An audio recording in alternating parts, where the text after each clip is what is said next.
Hi friends, I hope you guys are all having a very nice day today. Today I am once again, for the probably 12th time, I don't know, it's been a few times, I would say, going through r/antiMLM. I'm sorry that I haven't posted in a while, but my job has been a little bit unpredictable with the schedule. It's still kind of trying to figure stuff out there. But yeah, I finally had the chance to record today, so that's very nice. Also, happy Pride Month, everybody! I wish a very happy Pride to all my fellow LGBTQ plus followers on here. I hope you are all very good, very happy, and very gay. Anyways, let's just get right into the video. When your mom is in Juice Plus and you know basic biology. I'm in pain.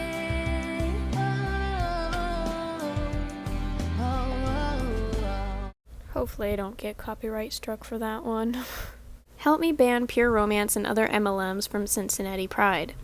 Pure Romance is the biggest sponsor of Cincinnati Pride, the city where they're headquartered. I've just launched a petition to try and change this. Please help out by signing it here. I will also leave the link for the petition in the description of this video. You do not have to be a resident of Cincinnati to sign it. I have signed it myself, and I'm not a resident of Cincinnati. I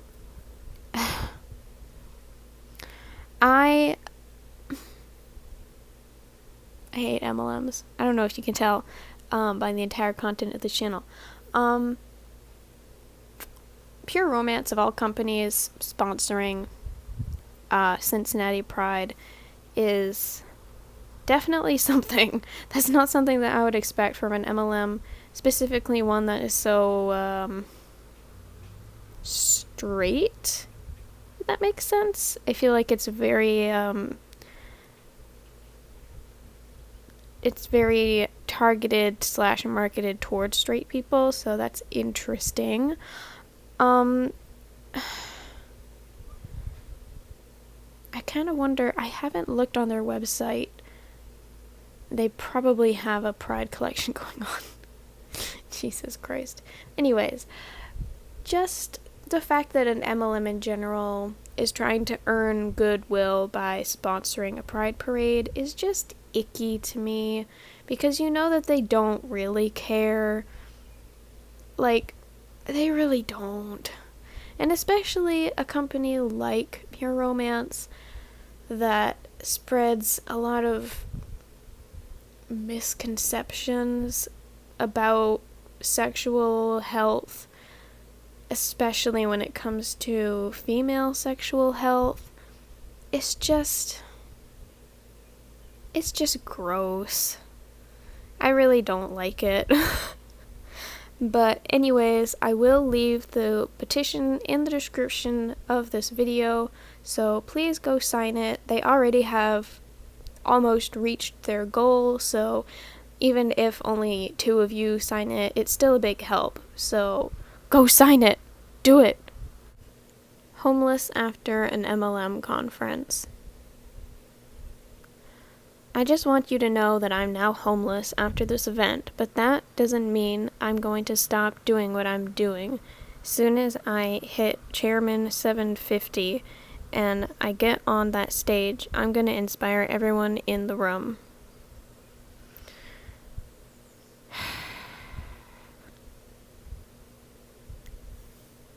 I don't think there's a lot that I can say about this one. It's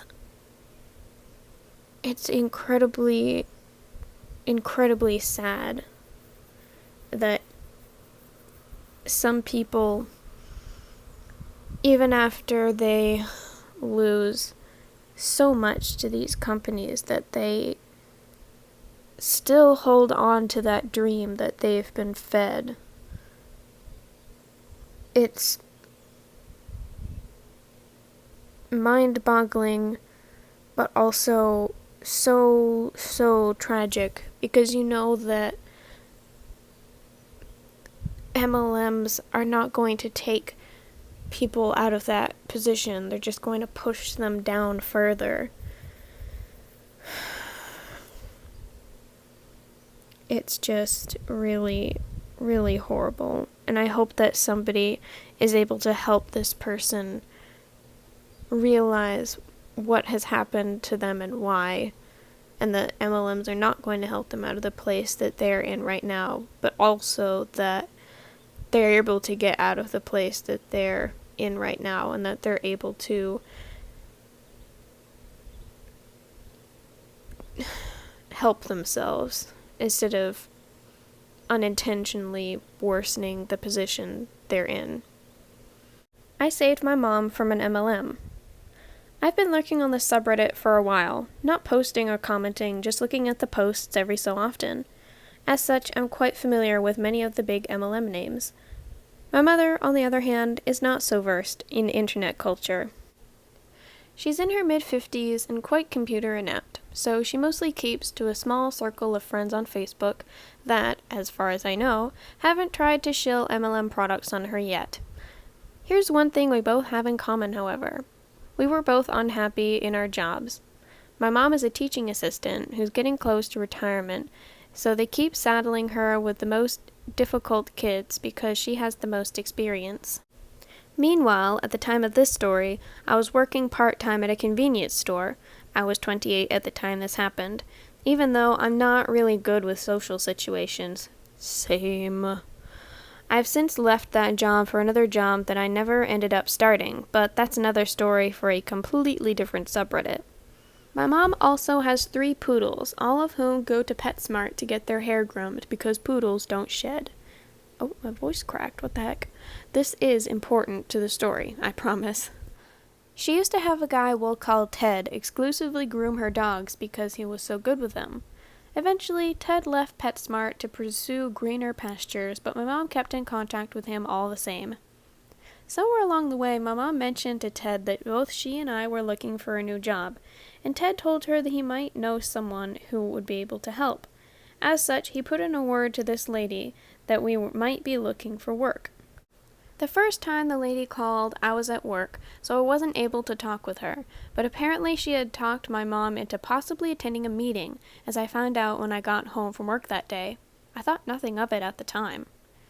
Sometime later, that woman called again, I guess to confirm my mother's attendance to a meeting or the like.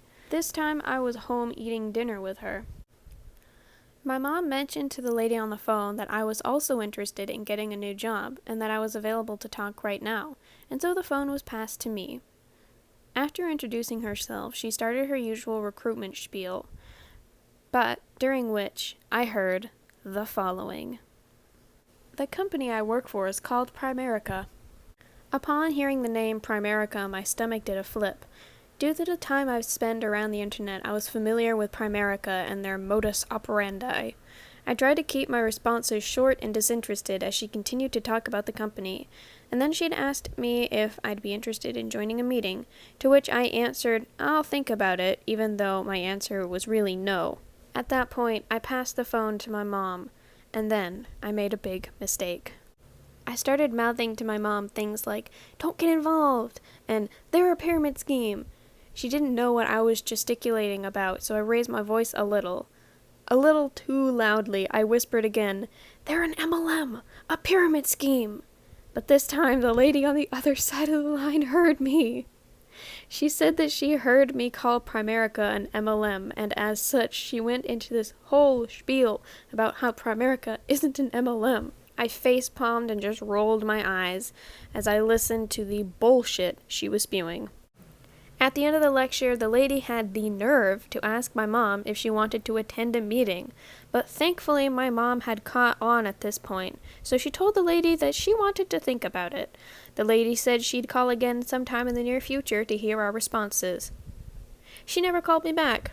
She must have realized I knew too much, and she'd never be able to talk me into it. My mom, however, did get a call a few weeks later.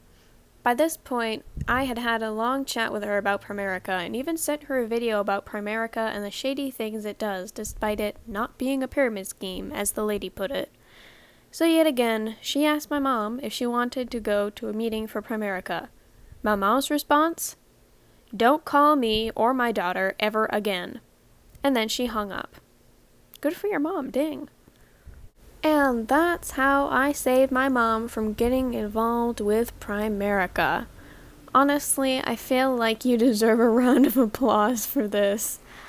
Genuinely. I'm so glad that you saved your mom.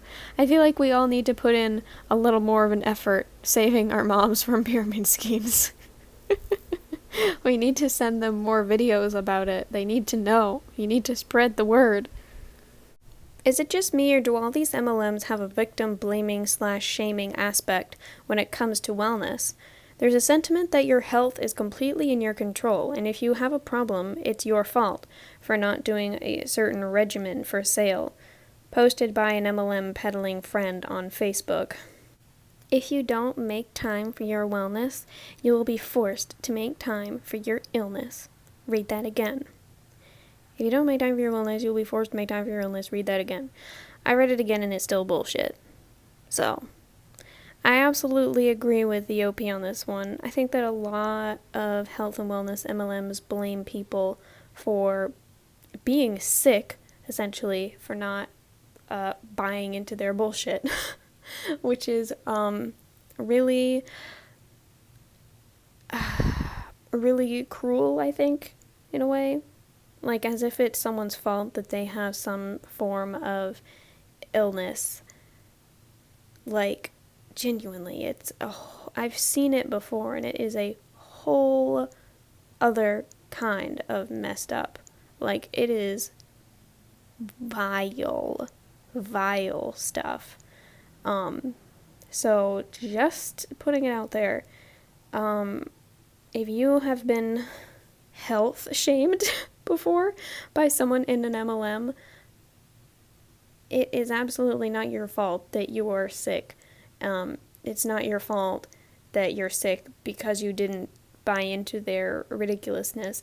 And also, if you are the kind of person that shames people for not taking X, Y, and Z for being sick, you're sick in the mind, because that is just absolutely unempathetic and disgusting. So, yeah.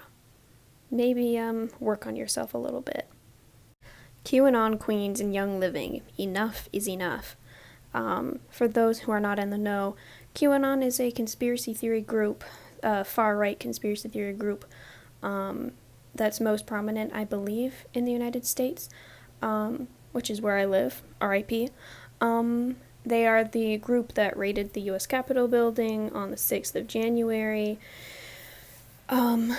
They believe in a lot of very crazy things, including and not limited to the fact that the Democratic Party here in the U.S. is deeply involved in child trafficking, among other things, that, like, they're Satanists and that they, like, sacrifice babies and all kinds of very, very far out things.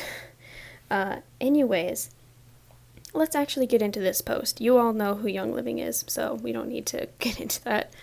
Anyone else notice the disgusting filth being shared and perpetrated on helpless souls by these MLM QAnon queen perpetrators in high positions, using religion and God to push outlandish QAnon conspiracy theories, all while marketing Young Living, or whatever other side businesses they now have? Motivational speaking, leadership, training books, marketing and branding material, or business building resources and tools they charge a substantial amount for now with all the followers, built-in customers they've accumulated. It's really disgusting, half the pages they share on their social media pages. So much hate and division, and yet they end it with, "Let's be prayerful," vomit emoji, shit emoji, shrugging emoji. I have a few friends that still do Young Living, and I see the comments and posts on Instagram and Facebook every day. just horrible things. I don't understand how Young Living or the other MLMs don't have stricter guidelines when it comes to this stuff. And the poor fools being lured in just eat it all up. I guess having others believe what you believe helps take the sting out of being ripped off and cheated. Anyone else also notice this pattern between QAnon queens and MLMs? I absolutely have. Let me freaking tell you, dude. I have seen it far and wide. Like I said, I have a family member in Young Living, who I will not disclose, obviously. But, yeah, I have seen friends of theirs slash, like, sidelines, downlines, uplines, whatever lines, posting the most bizarre things. Not all of them, obviously, even though I think that Young Living is a disgusting company that I hate with every fiber of my being, and I consider to be one of the most, if not the most, disgusting MLM out there. I know that a lot of people in Young Living are good people, my family member included, that just like nice smelling oils and stuff. But, oh my god, some of the people that are in Young Living and other MLMs really just believe the wildest things. I'm talking anti-maskers, anti-vaxxers, people that believe that, like, the government sacrifices children, all kinds of stuff. It's insane, I'm telling you. So, if you have family members in Young Living, check up on them, because they might be in trouble with this type of stuff. I hate it. I cannot describe to you how much I hate it. I think it just feeds into, like, the combination of Young Living and QAnon. They both have very much, culty mentalities. So the combination of the two is just a big old cult fest. And I don't like it. I don't like it one bit. It's pretty gross. Anyways, I think I'm gonna end the video here. I hope you guys all had a very nice, very cool, very chill day. Here's a picture of my cat as per request in the comments. Her name is Nike. We adopted her, I want to say probably 5 years ago. She is a gray tabby cat, as you can see. She's a little bit fat, but that's okay. She's not a very social cat. She likes being petted when she feels like being petted. She'll, like, come up to you and ask for pets, but she can get kind of annoyed with you pretty quickly, so, you know, she might, after a couple of pats, she might try to swipe at you, but she has gotten a lot better with her aggression over the years. We used to not be able to pet her very much at all, and now we can pet her a lot. She used to, you know, try to scratch and bite our legs when we would walk by, and she doesn't do that very much anymore, so she's showing a lot of improvement. It can sometimes be hard when you're adopting a cat from a shelter because you don't know what their home situation was beforehand, and we don't think hers was very good, but she is doing so much better now. She's a very happy, very healthy cat, even though she is a little bit chubby. It's not that we feed her too much, she just does not like playing at all. She's very lazy. All she does is lay around in sun patches and on her her cat bed by the window, which she's laying on in this picture right now. But she likes chasing spiders and flies and laying in patches of sun and looking out the window at the birds and trying to run out the front door whenever we let in the dog. She's very funny. Anyways, after speaking about my cat, I hope you guys all have a very nice day. Like and subscribe if you feel like it. If you don't feel like it, that is fine. Hopefully I'll be able to make another video next week, and if not, then you can look for me the week after that, I hope. Anyways, I hope you guys all have a very nice day today, and I will see you all in the next video. See ya!